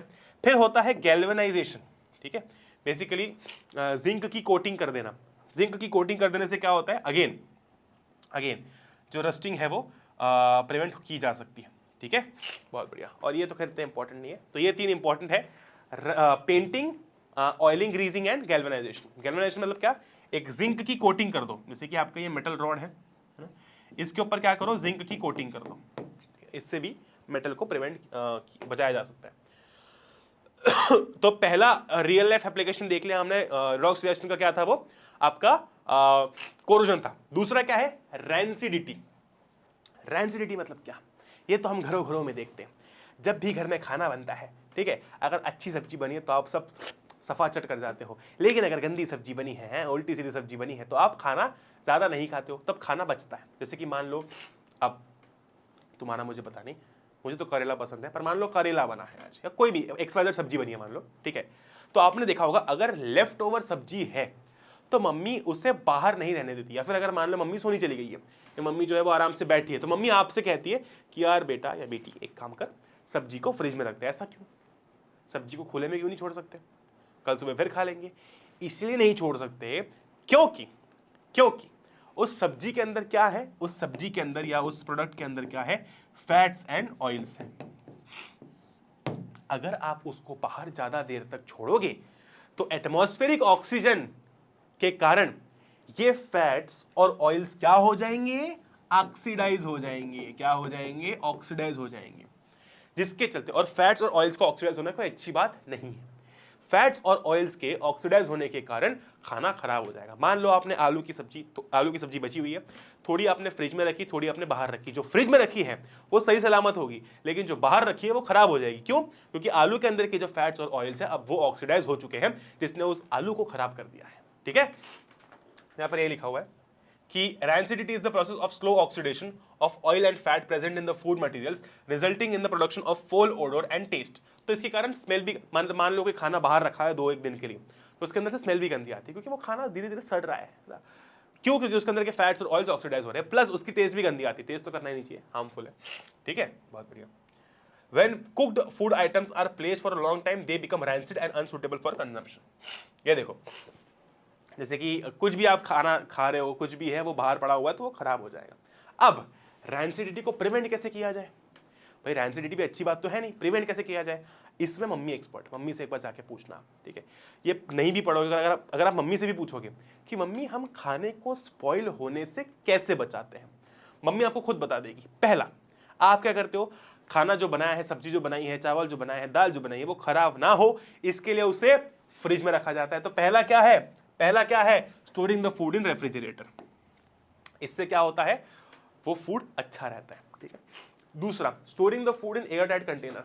अगर आप खाने को एयर टाइट, जैसे कि ये है ना, कोई भी आपके चिवड़ा विवड़ा हो गया, सेव वेव हो गई, अगर आप उसको खुले में छोड़ोगे तो एटमॉस्फेरिक ऑक्सीजन के कारण वो खराब हो जाएगा। इसीलिए हमारे घरों में आपने देखा होगा मम्मी जो है वो काफी बार एयर टाइट कंटेनर लाती है, वैसे करके बंद होता है चारों साइड से। ठीक है, एयर टाइट क्यों, एयर टाइट इसलिए ताकि एयर ना घुस पाए, हवा ना घुस पाए और हमारे खाने को खराब ना करे। ठीक है, तो using air tight container is also a solution. ठीक है, तीसरा है एडिशन ऑफ एंटीऑक्सीडेंट्स। एंटीऑक्सीडेंट्स क्या होते हैं, एंटीऑक्सीडेंट्स आप बोल सकते हो ऐसे सब्सटेंसेस हैं, ठीक है, जो कि ऑक्सीडेशन को प्रिवेंट कर रहे हैं, इसलिए एंटीऑक्सीडेंट। आप बोलते हो एंटासिड, एंटासिड क्यों बोलते हो, एंटासिड इसलिए बोला जाता है क्योंकि वो एसिडिटी के इफेक्ट को रिवर्स करता है। वैसे ही एंटीऑक्सीडेंट क्यों, क्योंकि ऑक्सीडेशन के इफेक्ट को रिवर्स करता है, मतलब एंटी मतलब अगेंस्ट, है ना, तो एंटासिड एसिडिटी से रिलीफ दिलाता है, वैसे ही एंटीऑक्सीडेंट ऑक्सीडेशन से बचाता है। और आखिरी है flushing food packets with nitrogen.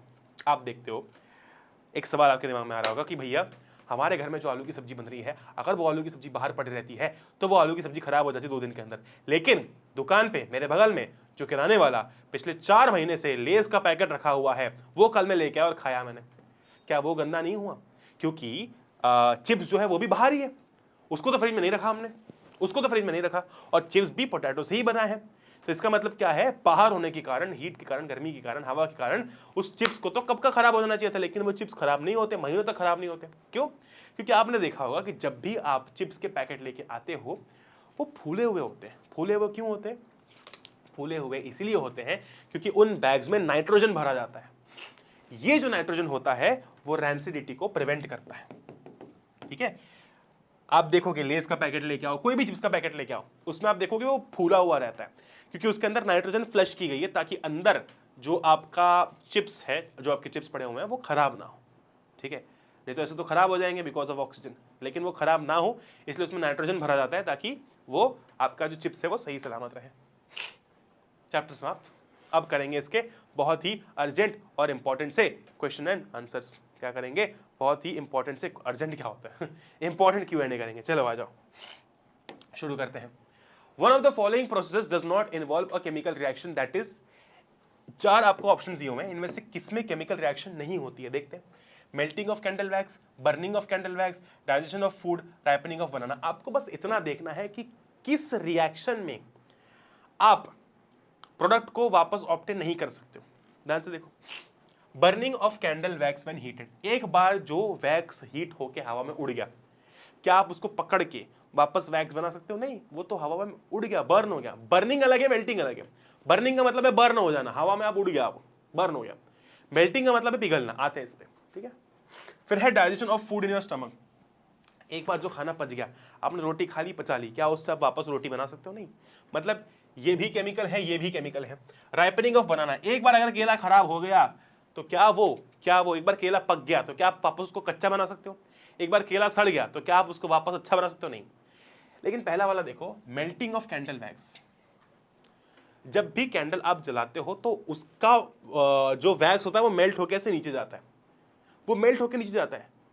अगर आप उस वैक्स को वापस लो और लगा दो, या फिर वैक्स को आप जलाने जाओ तो वापस जलेगा। मतलब मेल्टिंग और बर्निंग में फर्क है। मेल्टिंग मतलब बस पिघलना है, बस स्टेट चेंज हुई है। आप वापस से उसको आग लगा दोगे तो वापस से कैंडल की तरह काम करेगा, जो मेल्टेड पार्ट है। लेकिन बर्निंग का मतलब है कि बर्न हो गया, अब तो बर्न ही हो गया, हवा में उड़ गया अब। ठीक है, तो बर्निंग अलग है और मेल्टिंग अलग है। बर्निंग में क्या होता है? Burning is a chemical reaction, melting is a physical reaction. तो ये है अपना आंसर, इम्पोस्टर। आगे चलेंगे। Which of the following in which of the following identity of initial substance remains unchanged? ठीक है, इसका आंसर ध्यान रखना, it is formation of crystals by process of crystallisation. क्यों ऐसा?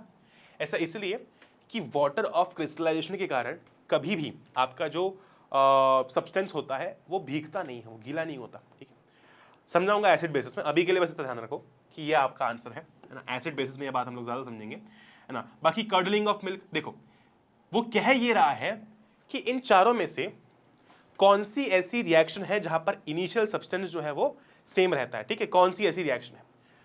अब कर्डलिंग ऑफ मिल्क, मिल्क से दही बनना, दूध से दही बनना। दूध से जब दही बनता है तो क्या दही दूध जैसा दिखता है? नहीं, है ना। दूध अलग है, दही अलग है, मतलब चेंज हो गया। Fermentation of grapes, kind of इससे वो वाइन बनाना, है ना। वाइन अलग है, वाइन का वो अलग है, इनिशियल वाइन मतलब ग्रेप्स अलग है, वाइन अलग है। ठीक है, डाइजेशन ऑफ फूड, आपने रोटी खाई, ठीक है, तो रोटी का जो टुकड़ा आपने खाया, रोटी का टुकड़ा अलग दिखता था, अब खाने के बाद कुछ अलग हो जाएगा। ठीक है कि नहीं? बहुत बढ़िया। तो इनिशियल सब्सटेंस जो है वो इन चारों में ही चेंज हो जाता है, इसमें है ना। दूध का दही बन गया, है ना, इसकी वाइन बन गई, इसका क्या हुआ, खाने का कचुम्बर बन गया पेट में, लेकिन इसमें इंटैक्ट रहता है, ये बात ध्यान रखना। ठीक है, बहुत सही। आगे चलेंगे। अच्छा, the balancing of chemical reaction, ये देखो अब आते हैं, दो आपको बैलेंसिंग कराऊंगा, बाकी के आपके लिए होमवर्क है, दो सबसे इंपॉर्टेंट कराता हूं। आ जाओ, ठीक है, आ जाओ।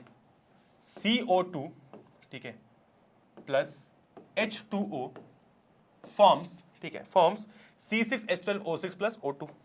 ठीक है, C6H12O6 प्लस O2, है ना। बहुत बढ़िया। अब ध्यान से देखो, अब थोड़ा हम लोग क्या करेंगे जो हम लोग अभी तक करते आ रहे हैं, रिएक्टेंट्स लिखो, सॉरी अपने वो लिखो, एलिमेंट्स लिखो।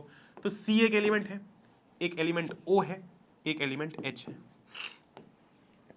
ये है अपना रिएक्टेंट। ठीक है, और ये इधर साइड अपना प्रोडक्ट है। अच्छा जी, अब यहां पर बहुत सारे बच्चे गलती क्या करते हैं, ध्यान से देखना। देखो कार्बन कितना है, इधर है 1 लिख दिया मैंने, इधर है 6 लिख दिया मैंने। ऑक्सीजन देखो, बहुत सारे बच्चे क्या करेंगे, अरे यहां पर 2 ऑक्सीजन है, लिख देता हूं 2, लेकिन तुम इसको गिनना तो भूल ही गए, ये भी तो ऑक्सीजन है ना। तो रिएक्टेंट साइड पर टोटल ऑक्सीजन कितने हुए? फर्क नहीं पड़ता वो H2O में है या वो CO2 में है। टोटल ऑक्सीजन कितने हैं, 2 इधर 1 इधर, 3, ठीक है, कितने, 3, तो ऑक्सीजन 3 है ना, और हाइड्रोजन कितने रिएक्टेंट साइड में, 2। अच्छा, प्रोडक्ट साइड की बात करते हैं। प्रोडक्ट साइड पे ऑक्सीजन कितने, देखो बहुत सारे बच्चे इसको देख के लिख देंगे 6, लेकिन ऐसा नहीं है। क्यों? क्योंकि 6 ऑक्सीजन इधर है, 2 इधर है, टोटल हुए 8, ठीक है। बात करेंगे हाइड्रोजन की, है ना, हाइड्रोजन कितने यहाँ पर 12 है। अब सारा खेल मल्टीप्लीकेशन का है, आपको कुछ नहीं करना। अब देखो, क्या आप 3 को 8 में कन्वर्ट कर सकते हो इजीली? नहीं, तो छोड़ो इसको। 1 को 6 में कर सकते हो, कर सकते हो, बिल्कुल कर सकते हो। कैसे? 6 से मल्टीप्लाई करके, तो C के आगे 6 मल्टीप्लाई हो जाएगा। लेकिन इसके कारण हुआ क्या, ध्यान से देखना। मैंने क्या किया, 1 को 6 में कन्वर्ट करना था, मैंने 6 से मल्टीप्लाई कर दिया।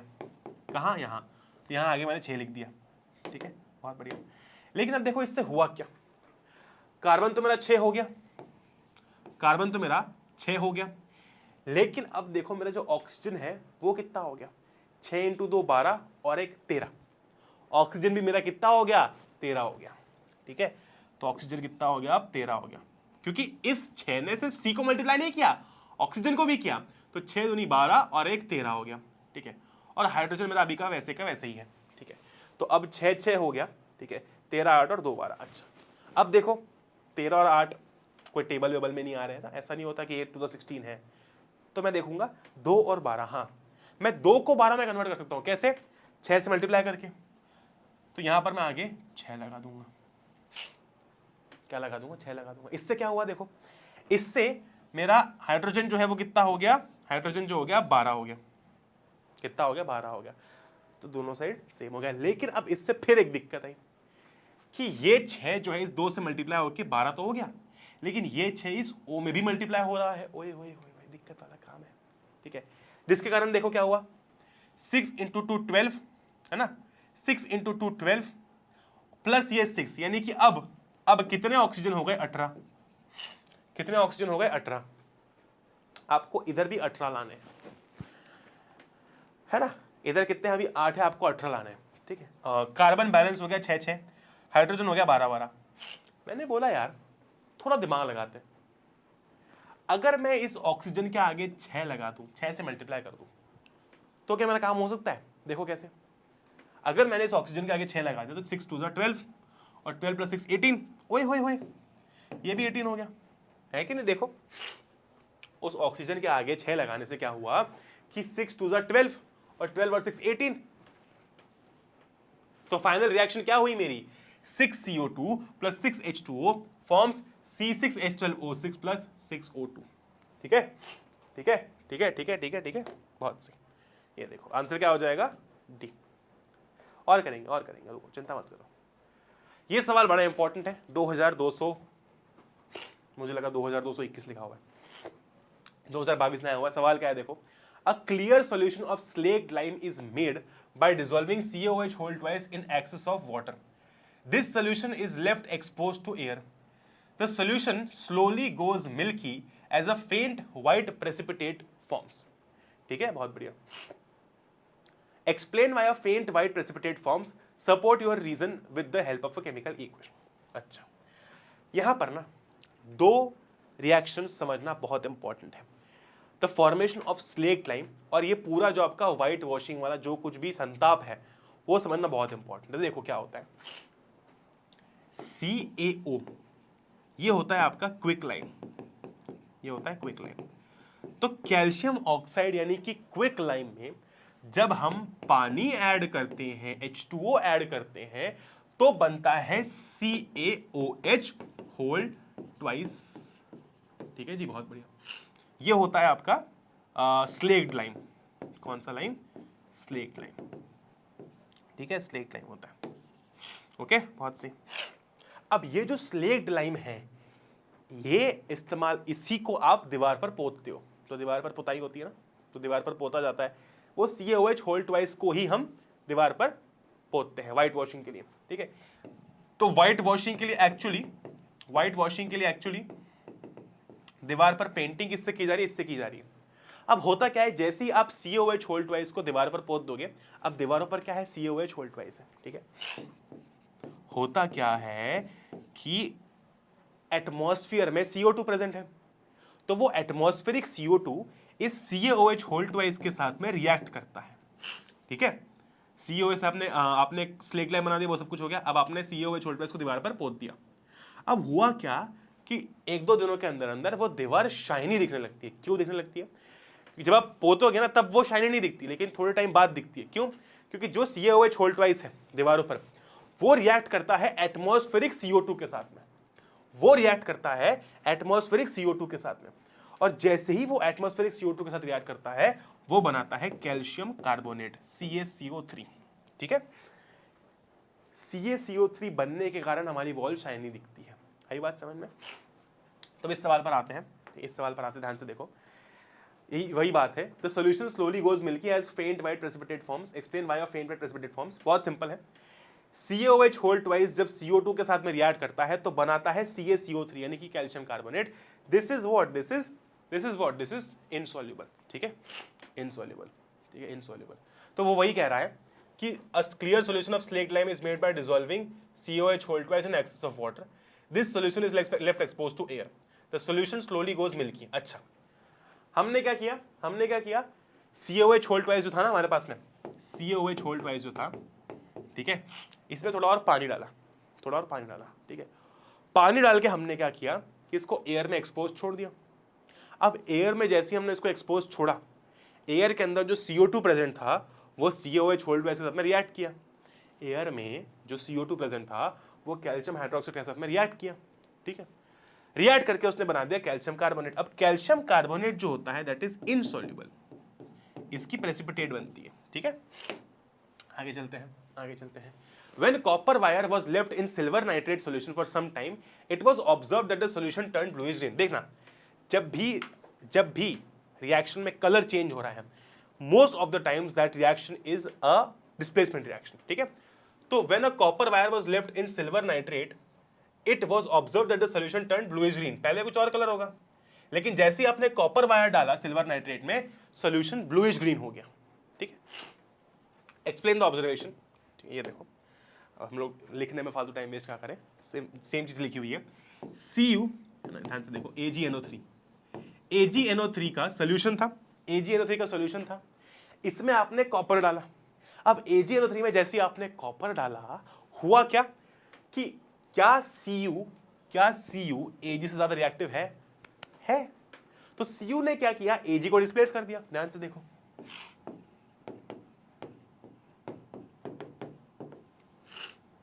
Cu ने क्या किया, Ag को डिस्प्लेस कर दिया और Ag की जगह पर आके बैठ गया। देखो, NO3 के आगे लग गया, है ना। अब ये जो कॉपर नाइट्रेट बना है ना, ये जो कॉपर नाइट्रेट बना है, इसका कलर ब्लूइश ग्रीन होता है। तो इसलिए वो सॉल्यूशन ब्लूइश ग्रीन हुआ। क्यों हुआ ब्लूइश ग्रीन? क्योंकि भैया आपने कॉपर और सिल्वर नाइट्रेट का रिएक्शन कराया। कॉपर ज्यादा रिएक्टिव है तो कॉपर ने क्या किया, सिल्वर को डिस्प्लेस कर दिया और खुद वहां पर आकर बैठ गया। ठीक है, एक्सीलेंट। अच्छा, ये कैसी रिएक्शन है? It is a displacement reaction. Okay,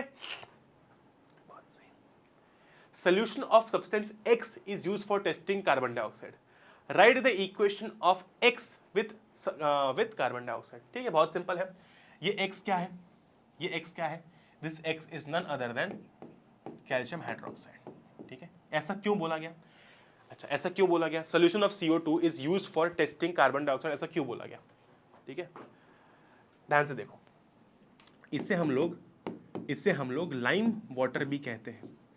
ठीक है, आपने सुना होगा स्लेट लाइम, हम लाइम वाटर भी कहते हैं। आपने सुना होगा CO2 की टेस्टिंग कैसे होती है? CO2 की टेस्टिंग होती है व्हेन लाइम वाटर टर्न्स। अगर आप CO2 को लाइम वाटर के थ्रू पास कराते हो तो लाइम वाटर टर्न्स मिल्की। ठीक है, तो ये लाइम वाटर है। इसके थ्रू जब हम CO2 पास कराएंगे तो क्या बनेगा? CaCO3 बनेगा। ठीक है, CaCO3 बनने पर क्या हुआ, ये जो लाइम वाटर है ये मिल्की हो जाएगा because of formation of CaCO3। ठीक है, तो जब भी आप लाइम वाटर में CO2 डालते हो, it turns lime water milky because of formation of CaCO3। तो ध्यान रखना, CaCO3 के कारण लाइम वाटर मिल्की, मतलब CaCO3 मतलब लाइम वाटर मिल्की हो रहा है। ठीक है, दूसरा, it is a precipitate also. ठीक है, बहुत बढ़िया। हाउ इज एक्स ऑप्टेन, मतलब ये कैसे ऑप्टेन होता है। अभी तुमको मैंने बताया जब आप क्विक लाइम में पानी डालते हैं तो मिलता है आपको स्लेक्ड लाइम या फिर लाइम वाटर, ठीक है, CaOH होल ट्वाइस, है ना। और CO2 के टेस्टिंग के लिए ही CaOH होल ट्वाइस को इस्तेमाल किया जाता है। आगे चलेंगे। ओके, तो इसमें आपको मैं पहली रिएक्शन बैलेंस करके दिखाता हूँ, ठीक है। बाकी सारी बहुत आसान है यार, बहुत, एक बार अगर आपने समझ ली तो बहुत आसान है। इक्वेशन देखो क्या है, HNO3 plus CaOH whole twice क्या बनाता है, क्या बनाता है, CaNO3 whole twice plus H2O, है ना, CaNO3 whole twice plus H2O। हमेशा मैं आखिरी में पहुंच जाता हूं यहाँ पे, ठीक है, एक्सीलेंट। अब देखो कुछ नहीं करना, क्या करना है, बस लिखना है यहाँ पर, है ना। तो H एक हमारा एलिमेंट है, N है, O है और क्या है, Ca है ना। H है, N है, O है, Ca है, बहुत बढ़िया। इधर लिखूंगा मैं रिएक्टेंट, इधर लिखूंगा मैं प्रोडक्ट, है कि नहीं, बहुत बढ़िया। रिएक्टेंट साइड पर